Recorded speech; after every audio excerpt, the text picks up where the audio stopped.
அன்புள்ள நண்பர்களே, உங்கள் அனைவருக்கும் என்னுடைய அன்பான வணக்கம். இப்பொழுது நான் அறிந்த படித்த பல விஷயங்களிலே திருக்குறள் மேன்மையானதாக எனக்கு தெரிகிறது. அநேகமாக எல்லோருக்கும் அதுதான். அதிலே ஒரு குறள் இல்வாழ்க்கையை பற்றி. இல்வாழ்க்கை அல்லது துறவு வாழ்க்கை.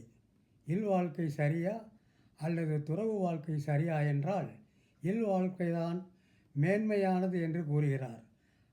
அதற்கு ஒரு திருக்குறள். அதாவது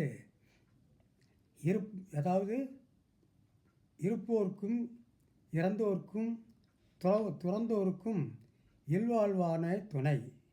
அந்த இல்வாழ்வான் என்பவன் ஒருவர் துறவியாக இருந்தாலும் அவருக்கு உணவுக்கும் அவர் ஒருவேளை அடங்கிவிட்டால் அவரை அந்த மண்ணோடு மண்ணாக அல்லது எரியூட்டுவதற்கும் அந்த இல்வாழ்வான் தான் துணை.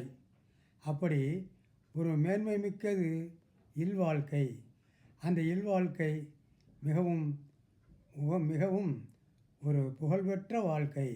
அதிலே அந்த 5 விதமான சக்திகளும் உண்டு. நீர் சக்தி, நிலசக்தி, வான் சக்தி, காற்று சக்தி, வெப்ப சக்தி. ஆனால் துறவி வாழ்க்கையிலே ஒரு சக்தியும் கிடையாது.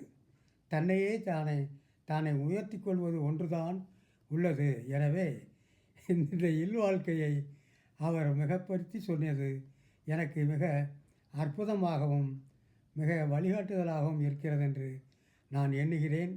இதை உங்களிடம் பகிர்ந்து கொள்வதிலே மிகுந்த ஒரு ஆனந்தம் அடைகிறேன் என்று கூறி மீண்டும் அடுத்த திருக்குறளில் சந்திப்போம்.